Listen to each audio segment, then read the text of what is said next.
बिस्मिल्लाहिर्रहमानिर्रहीम। अस्सलाम वालेकुम। उम्मीद है आप सब खैरियत से होंगे। आज मैं आपके साथ यस 101 इंट्रोडक्शन टू कंप्यूटिंग का मिड टर्म का करंट पेपर शेयर करूंगी। ये इस मंथ का जून का 2023 का करंट पेपर है। इसको देख के आपको आइडिया हो जाएगा कि आपका पेपर किस टाइप का आएगा, कितने क्वेश्चंस आएंगे, नंबर्स की क्या सेटिंग होगी। इससे पहले भी मैं 2-3 पेपर्स इसके शेयर कर चुकी हूँ यस 101 के। उनका भी लिंक डिस्क्रिप्शन में दे दूँगी ताकि आपकी हेल्प हो सके, आपको आइडिया हो सके कि किस किस्म के क्वेश्चंस पेपर में पूछे जा रहे हैं। और वो इम्पोर्टेंट टिप्स भी शेयर करूंगी कि जिनको फॉलो करके आप अपना इस सब्जेक्ट में अच्छा CGPA मेंटेन रख सकते हैं।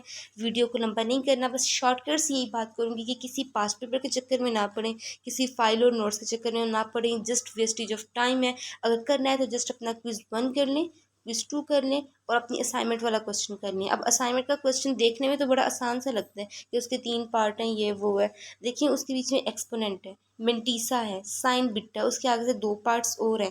तो देखें अगर आप वो कर लेते हैं वहाँ से आपका ऑब्जेक्टिव भी क्लियर हो जाएगा। हो सकता है आपकी लक चल जाए तो आपके क्वेश्चन भी उसमें से आ जाए, कोई 3 मार्क्स का क्वेश्चन आ जाए, कोई 5 मार्क्स का क्वेश्चन आ जाए। आए हैं, काफ़ी आए, मेंटीसा वाले क्वेश्चन बहुत ज़्यादा आ रहे हैं। अपना कॉन्सेप्ट उसका लाजमी क्लियर कीजिएगा, उसको इतना हल्का ना लें कि असाइनमेंट का तो बस एक ही क्वेश्चन होता है, बस ऐसे ही चला जाएगा। और अपने क्विज़ को लाजमी कीजिएगा क्योंकि उनमें से अगर आप अपना असाइनमेंट का क्वेश्चन कर लें और क्विज़ कर लें तो इसमें से 25 to 30% पेपर आपका साथ लाजमी आता है उनके बीच में से। ऐसा नहीं होता कि जो आपसे वर्डिंग पूछी गई है क्विज़ के बीच में से वही सेम वर्डिंग पूछी जाए। होता है कि जिस टॉपिक के बीच में से वो MCQs आपसे क्विज़ में पूछा गया है, या तो उस टॉपिक के बीच में से कोई दूसरा क्वेश्चन बन के आ जाता है, या उसी MCQs के ऊपर क्वेश्चन बना के दे दिया जाता है 3 नंबर का, या फिर उस MCQs की वर्डिंग चेंज कर दी जाती है 3rd नंबर पे, या उसके टॉपिक के बीच में से कोई दूसरा MCQs बना के दे दिया जाता है। तो ये चीज़ें आपको पास्ट पेपर करने से तो बिल्कुल नहीं आएंगी, सिर्फ अपने हैंडआउट्स को रीड करने से आएंगी। और दूसरे पेपर्स भी आपके साथ डिस्क्रिप्शन में उनका लिंक शेयर करूँगी, उनको भी देखिएगा ताकि आपका कॉन्सेप्ट क्लियर हो, आपको समझ आएगी किस टाइप के क्वेश्चन आ रहे हैं। तब आपको पता चलेगा कि मेरी बात कितनी % करेक्ट है। CS का सब्जेक्ट है, क्विज़ को बिल्कुल भी हल्का ना लीजिएगा। क्वेश्चन शेयर करती हूँ आपके साथ। Question number 1, right the protocol on which the bus and star topology work. तो प्रोटोकॉल वाला आपको पता है, क्वेश्चन वैसे ही बहुत इंपॉर्टेंट है। अब कौन से प्रोटोकॉल हैं जो स्टार और बस टोपोलॉजी के लिए काम करते हैं, उसके ऊपर 3 स्टेट्स लिखनी है आपने टाइम शेयरिंग की, और 3 सर्च क्यूरीज हैं जिनको आपने आउटपुट राइट करनी थी। ये लॉन्ग क्वेश्चन है कि 2 आपके पास वैल्यूज़ थी, उसको आपने हेक्साडेसिमल नोटेशन में कन्वर्ट करना था। ये मैं आपके साथ बहुत बार शेयर कर चुकी हूँ कि आपने बाइनरी टू हेक्साडेसिमल कैसे शेयर करना है, कन्वर्ट करना है। देखें अगर आप यहाँ से इसका कॉन्सेप्ट क्लियर करते हैं ना, ये बस टोपोलॉजी स्टार टोपोलॉजी वाला, ये आपका CS 302 में भी यूज़ होगा, CS 301 में भी यूज़ होगा। अगर आप बाइनरी और हेक्साडेसिमल नोटेशन वाला करेंगे तो यकीन जानिए आपका IT के सब्जेक्ट में भी जाएगा, वहीं भी ये कॉन्सेप्ट यूज़ होगा। CS 302 में भी यूज़ होगा, CS 504 में भी होगा, CS 506 में भी होगा, 507 में भी होगा।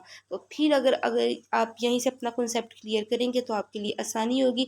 बाइनरी यानी 2, हेक्साडेसिमल यानी कि 16।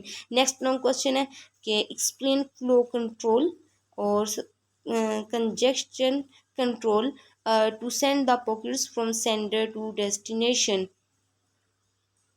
लास्ट क्वेश्चन टेबल गिवन था लेक्चर नंबर 29 के बीच में से, और डिफरेंट कंप्रिहेंशंस और मीन्स के पूछी गई थी उसके बारे में कि ये लूजलेस है, ये लूजी है। इससे पहले एक और पेपर भी मैं जो आपके साथ शेयर कर चुकी हूँ उसमें भी ये वाला क्वेश्चन आया है, लेकिन वो थोड़ा सा चेंज करके था, लूजलेस वाला और ये लूजी वाला आया था उसके बीच में से भी क्वेश्चन। तो वो टॉपिक भी लाजमी कर लीजिएगा, लेकिन वर्डिंग चेंज थी। अब ज़ाहिर सी बात है कि अब व्यू में हर स्टूडेंट का पेपर दूसरे स्टूडेंट से चेंज होता है, तो फिर ये चीज़ें आपको कॉन्सेप्ट लेने से ही आएंगी। होता क्या ना, टोटल 25 to 30 क्वेश्चन या 30-45 क्वेश्चन की लिस्ट बनी हुई होती है। उसी में किसी के पीछे एग्जाम्पल लगाते हैं, स्नैरियो लगाते हैं, कंडीशन लगाते हैं, कहते हैं इसके तनाजुर में इसकी वजाहत करें, होता है उसका वही आंसर है, बस स्टूडेंट पजल हो जाता है। अगर आप हैंड आउट्स करेंगे ना, यकीन जाने आपके दिल को मुकम्मल सुकून होगा कि भाई मेरी तैयारी है, मुझे मैं कर सकता हूँ पेपर। लेकिन अगर आप अपने पास्ट पेपर्स को देखेंगे तो वहाँ से जस्ट आपके MCQs होंगे, और यकीन जाने 10-15 साल पहले वाली फाइल में से कोई आपको नहीं उठा के देगा MCQs। और वैसे भी बुक चेंज हो गई है और अब तो सिलेबस भी इतना कम हो गया, मीन्स के 81 मॉड्यूल तक आ रहा है। पीछे पहले आता था 121 तक आई थिंक आता था, तो अब तो सिलेबस भी काफ़ी कम हो गया। काइंडली अपने हैंड आउट्स को ही पढ़ें, किसी और चीज़ के टाइम में चक्कर में आके अपने टाइम को ना वेस्ट करें। और आगे भी जो पेपर आते जाएंगे वो भी आपके साथ शेयर करती जाऊँगी। मेरी तरफ से बेस्ट ऑफ लक, अपनी दुआ में याद रखिएगा। अल्लाह हाफिज़।